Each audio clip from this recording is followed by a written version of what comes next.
देर तक सभी माननीय सांसदों ने अपने विचारों से इस आभार प्रस्ताव को समृद्ध किया।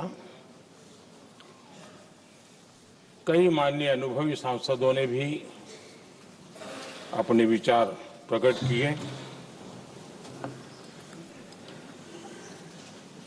और स्वाभाविक है कि लोकतंत्र की परंपरा भी है। जहां आवश्यकता था वहां प्रशंसा हुई, जहां परेशानी थी वहां कुछ नकारात्मक बातें भी हुई, लेकिन ये बहुत स्वाभाविक है। अतः कि मेरे लिए बहुत बड़ा सौभाग्य है कि देश की जनता ने मुझे 14वीं बार इस जगह पर बैठ करके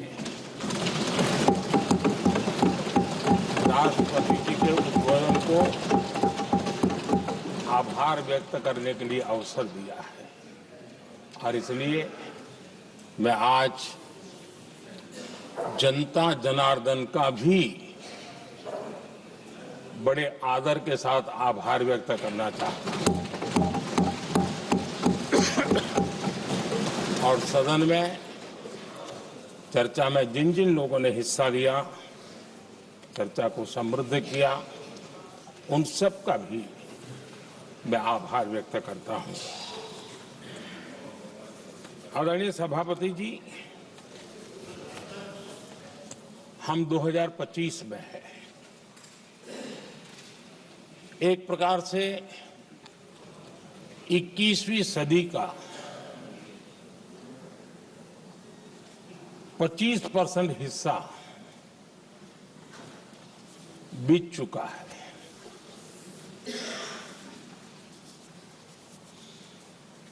समय तय करेगा 20वीं सदी के आजादी के बाद और 21वीं सदी के प्रथम 25 साल में क्या हुआ, कैसा हुआ।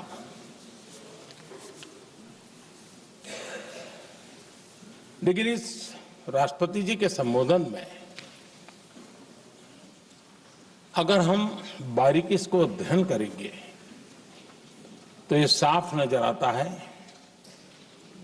कि उन्होंने देश के सामने भविष्य के 25 वर्ष और विकसित भारत के लिए एक नया विश्वास जगाने वाली बात,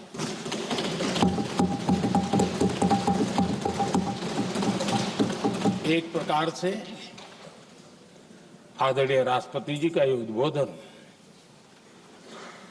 विकसित भारत के संकल्प को मजबूती देने वाला है, नया विश्वास पैदा करने वाला है और जन सामान्य को प्रेरित करने वाला है।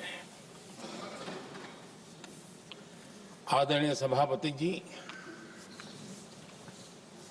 सारे अध्ययन बार बार ये कह चुके हैं कि गत 10 वर्ष में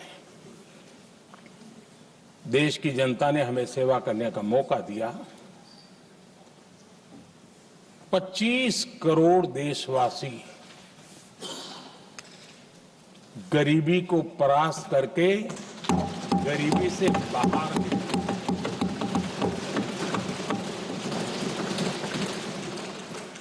आदरणीय सभापति जी, 5 दशक तक गरीबी हटाओ के नारे सुने हो और अब 25 करोड़ गरीब गरीबी को परास्त करके बाहर निकले, ऐसे ही नहीं हो।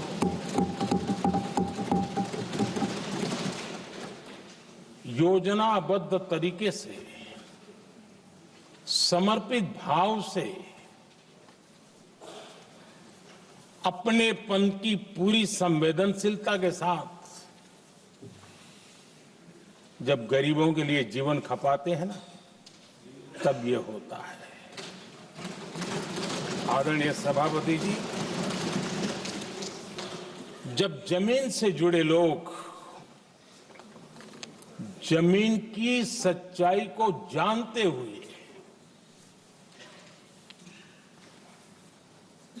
जमीन पर जीवन खपाते हैं, तब जमीन पर बदलाव निश्चित होके रहता है।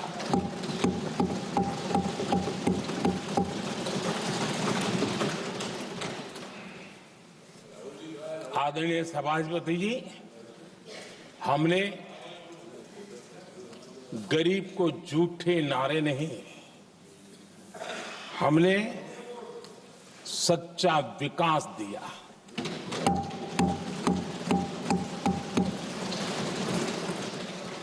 गरीब का दुख, सामान्य मानवी की तकलीफ, मिडिल क्लास के सपने ऐसे ही नहीं समझे जाते हैं। आदरणीय सभापति जी, इसके लिए एक जज्बा चाहिए।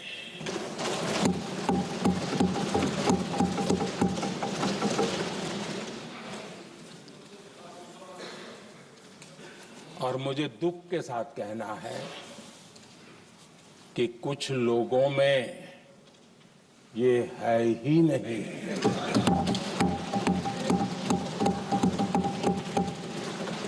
आदरणीय सभापति जी, बारिश के दिनों में कच्ची छत, फुसकी, प्लास्टिक की चादर वाली छत, उससे नीचे जीवन गुजारना कितना मुश्किल होता है। पल पल सपने रौंद दिए जाते हैं, ऐसे पल होते हैं, ये हर कोई नहीं समझ सकता। आदरणीय सभापति जी,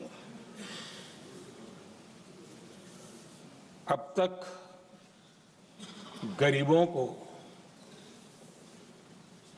4 करोड़ घर मिले हैं।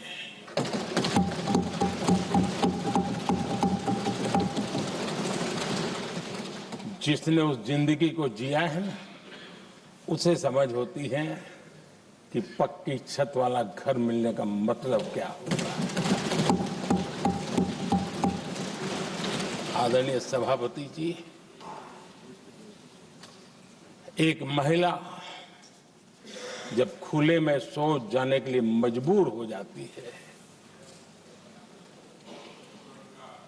वो या तो सूर्योदय के पहले या सूर्यास्त के बाद, कठिनाइयों के झेलने के बाद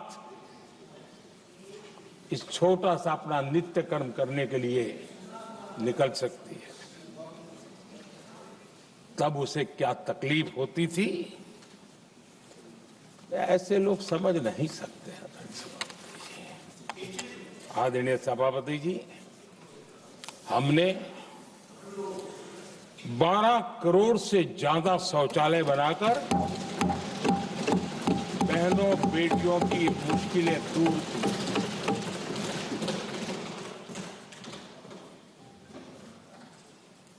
आदरणीय सभापति जी, आजकल मीडिया में ज्यादा ही चर्चा हो रही है, सोशल मीडिया में और अधिक हो रही है। कुछ नेताओं का फोकस घरों में जकूजी पर, स्टाइलिश शावर्स पर, लेकिन हमारा फोकस तो हर घर जल पहुंचाने पर है।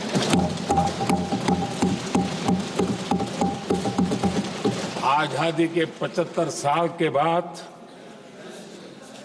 देश में 70-75% करीब करीब 16 करोड़ से भी ज्यादा घरों के पास जल का करने के लिए नल का कनेक्शन नहीं था। हमारी सरकार ने 5 साल में 12 करोड़ परिवारों को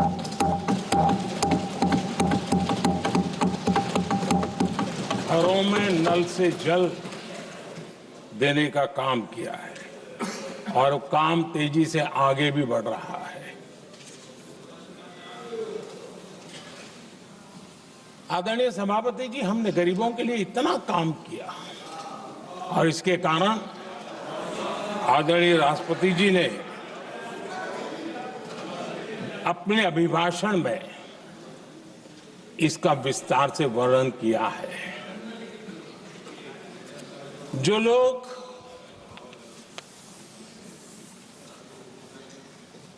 गरीबों की झोंपड़ियों में फोटो सेशन कराकर अपना मनोरंजन करते रहते हैं, उन्हें संसद में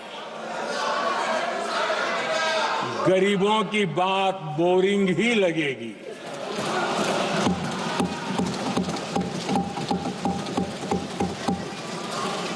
आदरणीय सभापति जी, मैं उनका गुस्सा समझ सकता हूं।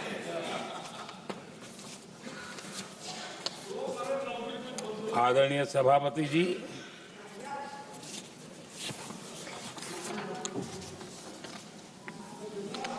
समस्या की पहचान करना एक बात है, लेकिन अगर जिम्मेवारी है तो समस्या की पहचान कर करके छूट नहीं सकते। उसके समाधान के लिए समर्पित भाव से प्रयास करना होता है। हमने देखा है और पिछले 10 साल के हमारे काम को देखा होगा और राष्ट्रपति जी के अभिभाषण में भी देखा होगा। हमारा प्रयास समस्या की समाधान का रहता है और हम समर्पित भाव से प्रयास करते हैं। आदरणीय सभापति जी, हमारे देश में एक प्रधानमंत्री हुआ करते थे।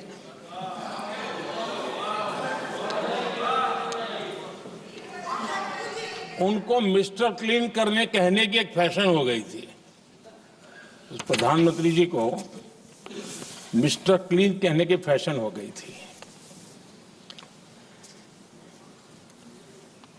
उन्होंने एक समस्या को पहचाना था और उन्होंने कहा था कि दिल्ली से 1 रुपया निकलता है तो गांव में 15 पैसा पहुंचता है। अब उस समय तो पंचायत से लेकर पार्लियामेंट तक एक ही पार्टी का राज था। पंचायत से पार्लियामेंट तक एक ही पार्टी का राज था और उस समय उन्होंने सार्वजनिक रूप से कहा था कि 1 रुपया निकलता है 15 पैसा पहुंचता है। बहुत गजब की हाथ सफाई थी।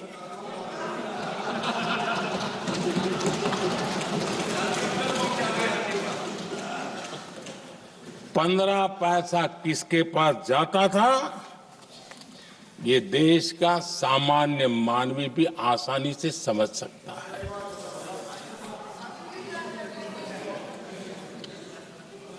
आदरणीय सभापति जी, देश ने हमें अवसर दिया, हमने समाधान खोजने का प्रयास किया। हमारा मॉडल है बचत भी विकास भी। जनता का पैसा जनता के लिए। हमने जनधन, आधार, मोबाइल की जेम ट्रिनिटी बनाई और डीबीटी से डायरेक्ट बेनिफिट ट्रांसफर ये देना शुरू किया। आदरणीय सभापति जी, हमारे कार्यकाल में हमने 40 लाख करोड़ रुपया सीधा जनता जनार्दन के खाते में जमा किया। आदरणीय सभापति जी, इस देश का दुर्भाग्य देखिए, सरकारें कैसी चलाई गई, किसके लिए चलाई गई। माननीय सदस्य, मैं सबसे आपसे आग्रह कर रहा हूं, आप सदन की गरिमा बनाए रखें। बैठे बैठे कोई माननीय सदस्य टिप्पणी नहीं करे, उचित नहीं है, ये गलत तरीका है आपका। ये सदन की मर्यादा नहीं है आपकी। आप प्रोटेक्ट करना चाहते हो उनको इस तरीके से, गलत तरीका, ये गलत तरीका है। आप बैठे बैठे टिप्पणी करना चाहते हैं।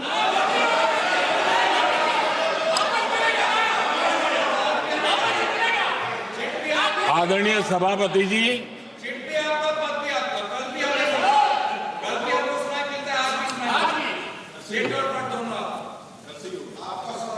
जब ज्यादा बुखार चढ़ जाता है तब लोग कुछ भी बोलते हैं, लेकिन इसके साथ साथ ज्यादा हताशा निराशा फैल जाती है तब भी बहुत कुछ बोलते हैं। आदरणीय सभापति जी, जिनका जन्म नहीं हुआ था, जो भारत की इस धरती पर अवतरित नहीं हुए थे, ऐसे 10 करोड़ फर्जी लोग सरकारी खजाने से अलग अलग योजनाओं का फायदा ले रहे थे। आदरणीय सभापति जी, सही को अन्याय न हो इसलिए राजनीतिक फायदा नुकसान की परवाह किए बिना हमने इन 10 करोड़ फर्जी नामों को हटाया और असली लाभार्थियों को खोज खोज करके उन तक मदद पहुंचाने का अभियान चलाया। आदरणीय सभापति जी, ये 10 करोड़ फर्जी लोग जब हटे और भिन्न भिन्न योजनाओं का हिसाब लगाएं तो करीब करीब 3 लाख करोड़ रुपया गलत हाथों से जाने से बच गए। मैं हाथ किसका था ये नहीं कह रहा हूं, गलत हाथों से। आदरणीय सभापति जी, हमने सरकारी खरीद में भी टेक्नोलॉजी का भरपूर उपयोग किया, ट्रांसपेरेंसी लाए और जेम पोर्टल, जो आज राज्य सरकारें भी उसका उपयोग कर रही है, जेम पोर्टल से जो खरीदी हुई उससे आमतौर पर जो खरीदी होती है उससे कम पैसों में खरीदी हुई और सरकार के 1,15,000 करोड़ रुपए की बचत हुई।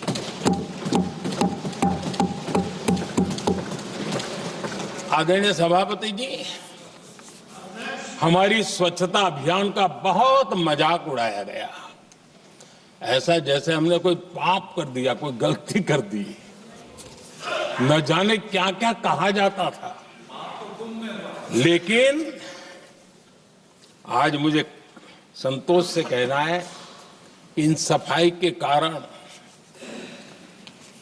हाल के वर्षों में सिर्फ सरकारी दफ्तरों से जो कबाड़ बेचा गया ना, उसमें 2,300 करोड़ रुपया सरकार को मिले हैं। महात्मा गांधी ट्रस्टीशिप के सिद्धांत की बात करते थे।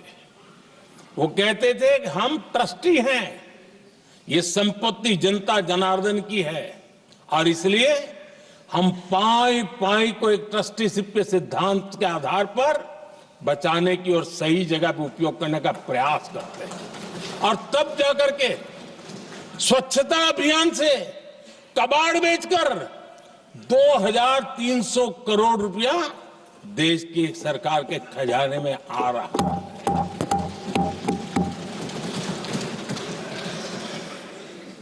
आदरणीय सभापति जी, हमने एक महत्वपूर्ण निर्णय लिया इथेनॉल ब्लेंडिंग का। हम जानते हैं हम एनर्जी इंडिपेंडेंट नहीं हैं, हमें बाहर से लाना पड़ता है। जब इथेनॉल ब्लेंडिंग किया और हमारे पेट्रोल डीजल की आय कम हुई, उस एक निर्णय से 1 लाख करोड़ रुपए का फर्क पड़ा है। और ये पैसे करीब करीब 1 लाख करोड़ रुपया किसानों की जेब में गया है। आदरणीय सभापति जी, मैं बचत की तो बात कर रहा हूं, लेकिन पहले अखबारों की हेडलाइन हुआ करती थी, इतने लाख के घोटाले, इतने लाख के घोटाले, इतने लाख के घोटाले। 10 साल हो गए, ये घोटाले न कर करके, घोटाले न होने से भी देश के लाखों करोड़ रुपए बचे हैं जो जनता जनार्दन की सेवा में लगे हैं। आदरणीय सभापति जी, हमने ये जो अलग अलग कदम उठाए उससे लाखों करोड़ रुपए की बचत हुई, लेकिन उन पैसों का उपयोग हमने शीश महल बनाने के लिए नहीं किया।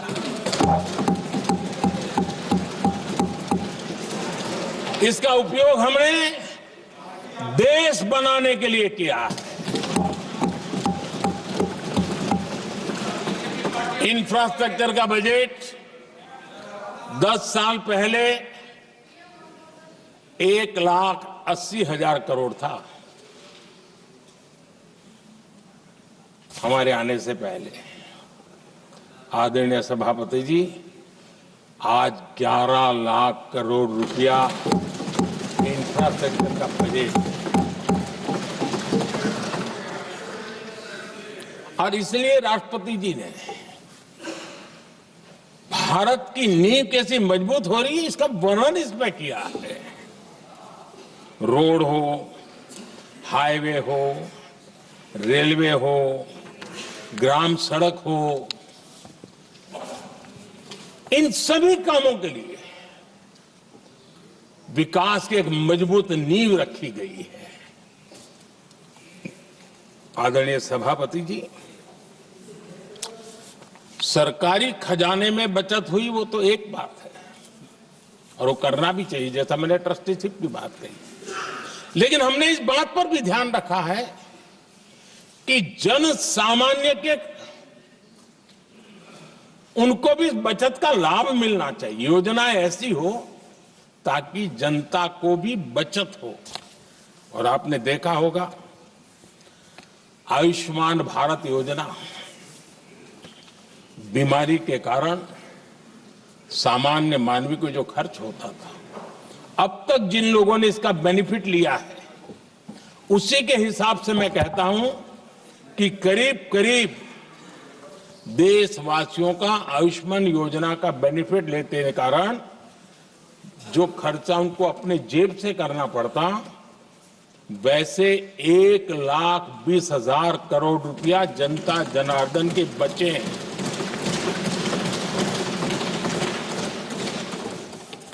ये आवश्यक है कि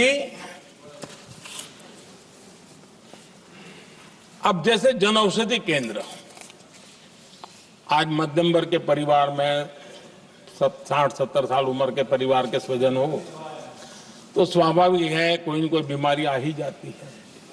दवाई का खर्चा भी होता है, दवाएं महंगी भी होती है।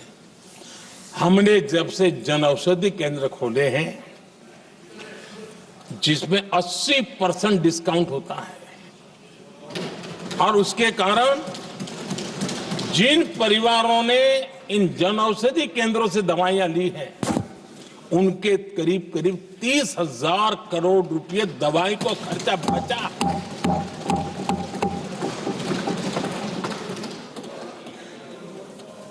आदरणीय अध्यक्ष जी, यूनिसेफ का भी अनुमान है, उनका कहना है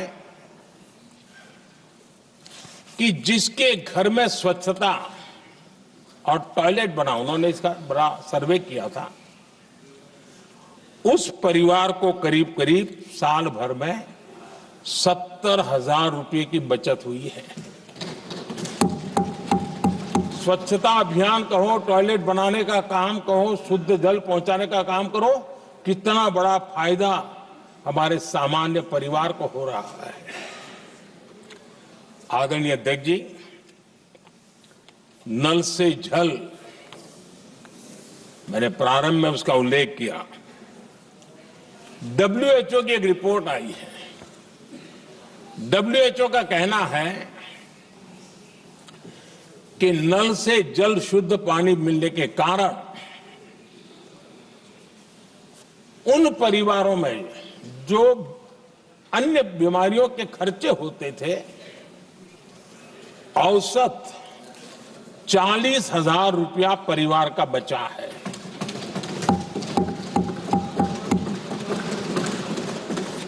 मैं ज्यादा गिन नहीं रहा हूं, लेकिन ऐसी अनेक योजना है जिन योजनाओं ने सामान्य मानवीय के खर्च में बचत की है। आदरणीय सभापति जी, करोड़ों देशवासियों को मुफ्त अनाज, उसके भी उस परिवार के हजारों रुपये बचते हैं। PM सूर्यघर मुफ्त बिजली योजना, जहां जहां ये योजना लागू हुई है, इन परिवारों को औसतन साल भर के 25 से 30,000 रुपये बिजली की बचत हो, पैसों में बचत हो रही है, खर्च में बचत हो रही है। और अगर ज्यादा बिजली है तो बेच करके कमाई कर रहा है वो अलग, यानी सामान्य मानवीय की बचत भी। हमने LED बल्ब का एक अभियान चलाया था। आपको मालूम है कि हमारे आने से पहले LED बल्ब 400 रुपये में बिकते थे। हमने इतना अभियान चलाया, उसकी कीमत 40 रुपया हो गई। और LED बल्ब के कारण बिजली की भी बचत हुई और उजाला भी ज्यादा मिला, और उसमें देशवासियों के करीब 20,000 करोड़ रुपए बचे हैं। आदरणीय सभापति जी, जिन किसानों ने सॉइल हेल्थ कार्ड का वैज्ञानिक तरीके से उपयोग किया है, उनको बहुत फायदा हुआ है। और ऐसे किसानों को प्रति एकड़ 30,000 रुपए की बचत हुई है। आदरणीय अध्यक्ष जी, बीते 10 साल में इनकम टैक्स को कम करके भी हमने मिडिल क्लास की बचत को बढ़ाने का काम किया है। आदरणीय अध्यक्ष जी, 2014 के पहले ऐसे बम गोले फेंके गए, बंदूक की ऐसी गोलियां चलाई गई कि देशवासियों का जीवन छलनी कर दिया गया था। हमने धीरे धीरे उन घावों को भरते भरते आगे बढ़े। 2 लाख करोड़ रुपया, 2 लाख रुपया 2013-14 में 2 लाख रुपये, सिर्फ 2 लाख रुपये उस पर इनकम टैक्स माफी थी। और आज 12 लाख रुपए संपूर्ण रूप से इनकम टैक्स से मुक्ति।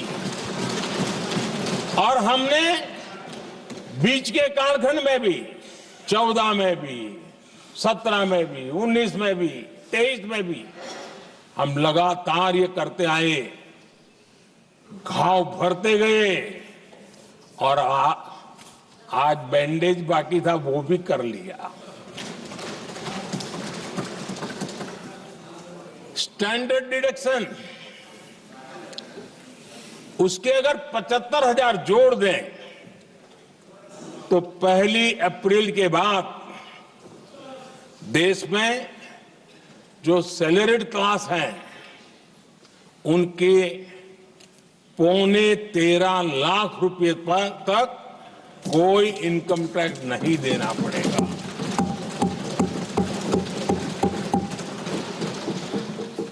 आदरणीय सभापति जी, आप जिस समय युवा मोर्चा में काम करते थे तब एक बात आप सुनते होंगे, पढ़ते भी होंगे। एक प्रधानमंत्री आए दिन 21वीं सदी बोला करते थे। एक प्रकार से रट गया था, तकिया कलाम जैसा हो गया था, तो बोलते थे 21वीं सदी। जब इतनी बार बोला जाता था तो उस समय टाइम्स ऑफ इंडिया में R.K. लक्ष्मण ने एक बड़ा शानदार कार्टून बनाया था। वो कार्टून बड़ा इंटरेस्टिंग था। उस कार्टून में एक हवाई जहाज है, एक पायलट है। अब उन्होंने पायलट क्यों पसंद किया वो तो मुझे मालूम नहीं। कुछ पैसेंजर बैठे थे और हवाई जहाज एक ठेले पे रखा हुआ था और मजदूर ठेले को धक्का मार रहे थे और 21वीं सदी लिखा हुआ था। वो कार्टून उस समय तो मजाक लग रहा था, लेकिन आगे चल करके वो सच सिद्ध हो गया। आदरणीय अध्यक्ष जी, ये कटाक्ष था जमीनी सच्चाई से। तब के प्रधानमंत्री कितने कटे उठे थे और हवाई बातों में लगे हुए थे, इसका वो जीता जागता प्रदर्शन करने वाला कार्टून था।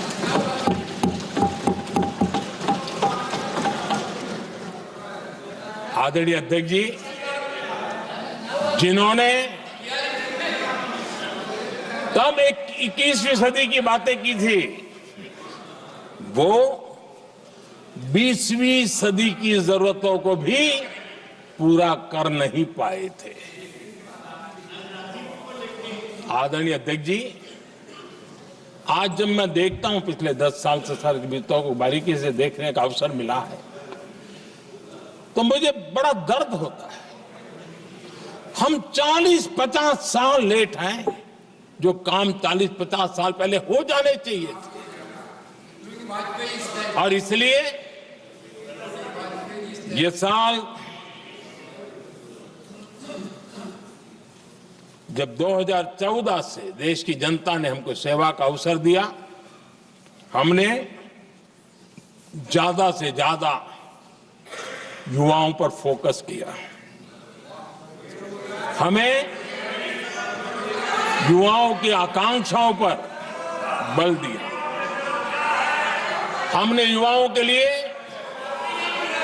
ज्यादा अवसर बनाए। हमने कई क्षेत्रों को खोल दिया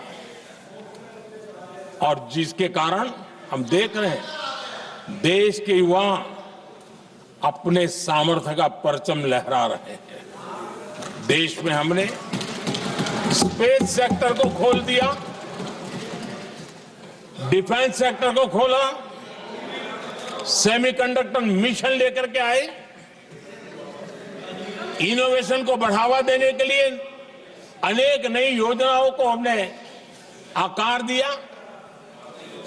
स्टार्टअप इंडिया इकोसिस्टम पूरा डेवलप किया। और इस बजट में भी आदरणीय अध्यक्ष जी एक बहुत महत्वपूर्ण निर्णय हुआ है। 12 लाख की आय पर इनकम टैक्स की माफी, ये समाचार इतना बड़ा बन गया कि बहुत सी महत्वपूर्ण चीजों पर अभी भी कुछ लोगों का ध्यान नहीं गया है। वो महत्वपूर्ण निर्णय हुआ है, हमने न्यूक्लियर एनर्जी सेक्टर को ओपन कर दिया और इसके दूरगामी सकारात्मक प्रभाव और परिणाम देश को देखने के लिए मिलने वाले हैं। आदरणीय अध्यक्ष जी, AI, 3D printing, robotics, virtual reality की चर्चा हम तो गेमिंग का भी महात्मा क्या होता है इसके लिए भी प्रयास करने वाले लोगों में से।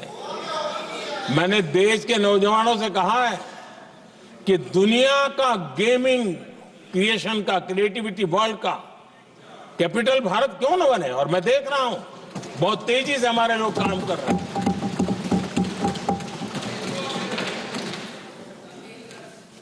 कुछ लोगों को अब जब एआई की बात होती है, कुछ लोगों को अब ये शब्द फैशन में है तो बोला जाता है, लेकिन मेरे लिए सिंगल एआई नहीं है, डबल एआई। भारत की डबल ताकत है। एक एआई आर्टिफिशियल इंटेलिजेंस, दूसरा एआई एस्पिरेशनल इंडिया।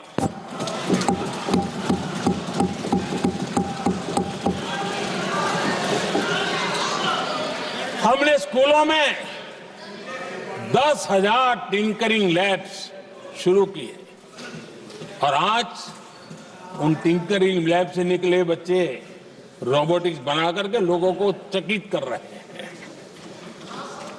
और इस बजट में 50,000 नए टिंकरिंग लैब्स उसका प्रावधान किया गया। भारत वो देश है जिसके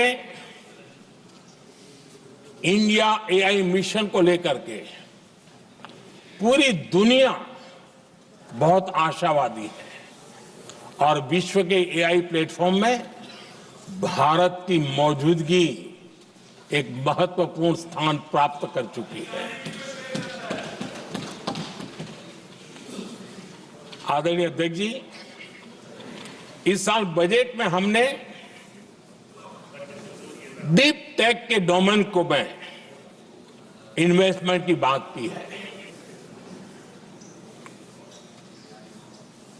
और डीप टेक मैं समझता हूं हमारे लिए तेज गति से आगे बढ़ने के लिए और 21वीं सदी पूरी तरह टेक्नोलॉजी ड्रिवन सेंचुरी है।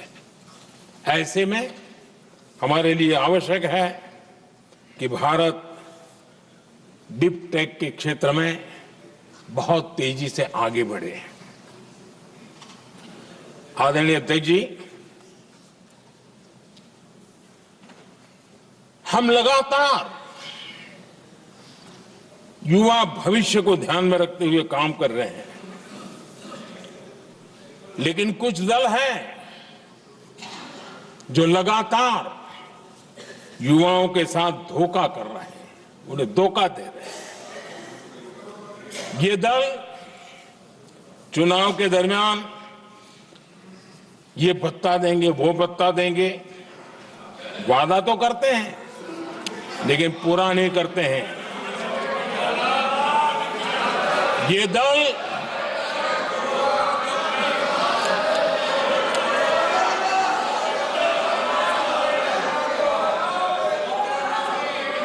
प्लीज माननीय सदस्य गरिमा प्रतिष्ठा बनाए रखें।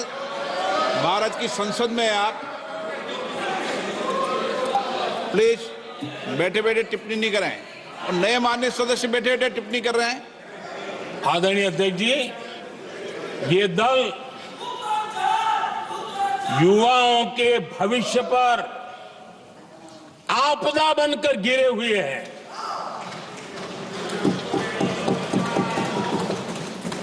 आदरणीय अध्यक्ष जी, हम कैसे काम करते हैं ये हरियाणा में अभी अभी देश ने देखा है। बिना खर्ची, बिना पर्ची नौकरी देने का वादा किया था। सरकार बनते ही नौकरी मिल गई नौजवानों को। हम जो कहते हैं उसी का परिणाम है। आदरणीय अध्यक्ष जी, हरियाणा में तीसरी बार भव्य विजय और हरियाणा में के इतिहास में तीसरी बार विजय, ये अपने आप में ऐतिहासिक घटना है। आदरणीय अध्यक्ष जी, महाराष्ट्र में भी ऐतिहासिक परिणाम, जनता जनार्दन के आशीर्वाद। महाराष्ट्र के इतिहास में सत्ता पक्ष के पास इतनी सीटें पहली बार, ये जनता जनार्दन के आशीर्वाद से हम करके आए हैं।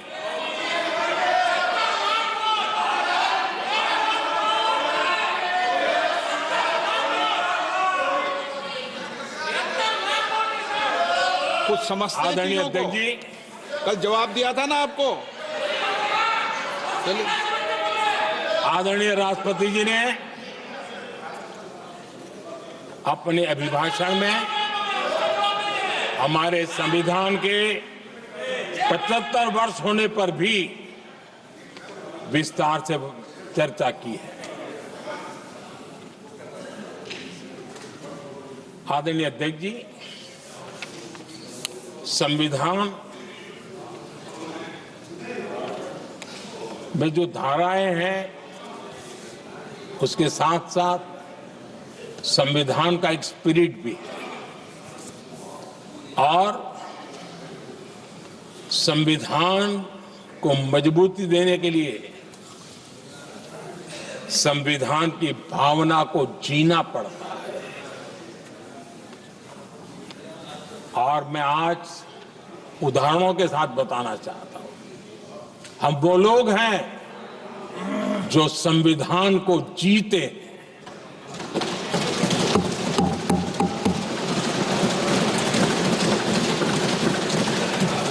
आदरणीय अध्यक्ष महोदय, हमारे यहां ये बात सही है, परंपरा है कि राष्ट्रपति जी जब उद्बोधन करते हैं तो उस सरकार के उस साल के कार्यकाल का ब्यौरा देते हैं।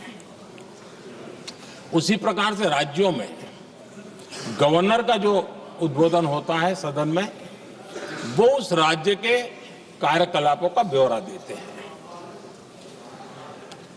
संविधान और लोकतंत्र का स्पिरिट क्या होता है? जब गुजरात के 50 वर्ष हुए,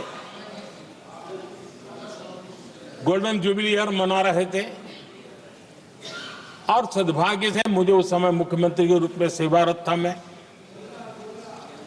तो हमने एक महत्वपूर्ण निर्णय किया।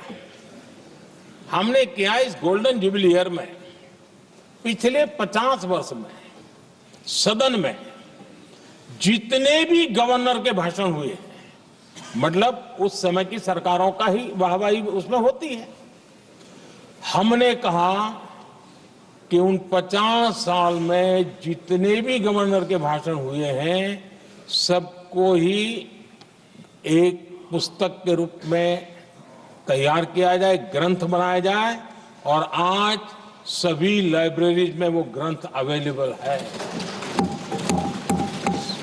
मैं तो बीजेपी वाला था, गुजरात में तो ज्यादातर कांग्रेस की सरकारें रही थी, उन सरकारों के गवर्नर के भाषण थे, लेकिन उसको भी प्रसिद्ध कराने का काम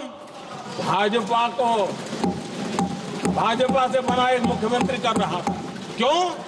हम संविधान को जीना जानते हैं। हम संविधान को समर्पित है, हम संविधान के स्पिरिट को समझते हैं। आदरणीय अध्यक्ष जी,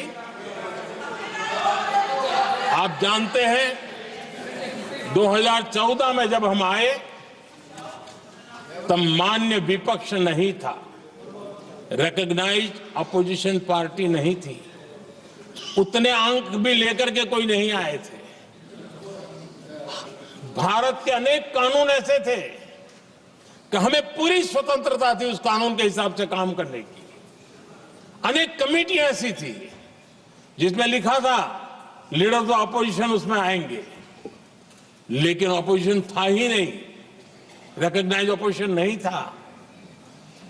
ये हमारा संविधान जीने का स्वभाव था, ये हमारा संविधान का स्पिरिट था, ये हमारी लोकतंत्र की मर्यादाओं का पालन करने का इरादा था। हमने तय किया कि भले मान्य विपक्ष नहीं होगा, रिकॉग्नाइज्ड अपोजिशन नहीं होगा, लेकिन जो सबसे बड़े दल का सब नेता है उसको मीटिंगों में बुलाएंगे। ये लोकतंत्र का स्पिरिट होता है, तब होता है।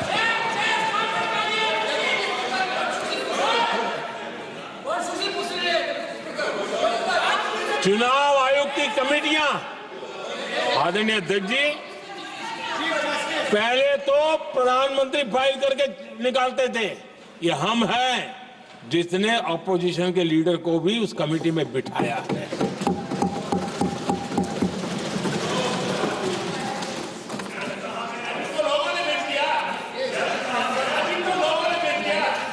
और हमने इसके लिए कानून भी बनाया और आज विधिवत रूप से इलेक्शन कमीशन बनेगा तो अपोजिशन लीडर भी उसके निर्णय की प्रक्रिया में हिस्सा होंगे।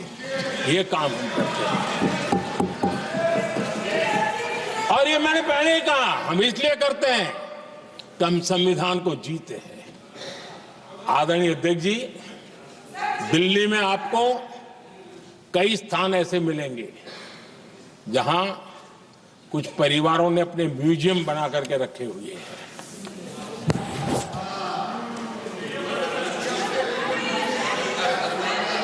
जनता जनार्दन के पैसों से काम हो रहा है। लोकतंत्र का स्पिरिट क्या होता है, संविधान को जीना किसको कहते हैं। हमने पीएम म्यूजियम बनाया और देश के पहले से लेकर के मेरे पूर्व तक के सभी प्रधानमंत्रियों के जीवन को और उनके कार्य को उस पीएम म्यूजियम बनाया गया है। और मैं तो चाहूंगा कि पीएम म्यूजियम में जो जो महापुरुष हैं उनके परिवारजनों ने समय निकाल करके उस म्यूजियम को देखना चाहिए और उसमें कुछ जोड़ने के लगता है तो सरकार का ध्यान आकर्षित करना चाहिए ताकि वो म्यूजियम समृद्ध हो और देश के उन बालकों को प्रेरणा। ये होता है संविधान की भावना। अपने लिए तो सब करते हैं, खुद के लिए जीने वालों की जमात बहुत छोटी नहीं है। संविधान के लिए जीने वाले यहां बैठे हैं।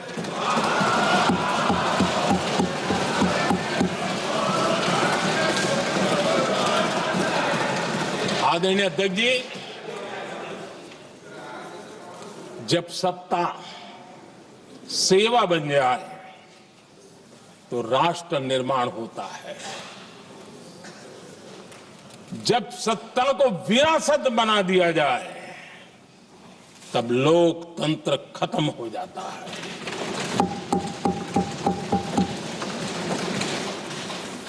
आदरणीय अध्यक्ष जी, हम संविधान की भावना को लेकर के चलते हैं। हम जहर की राजनीति नहीं करते हैं।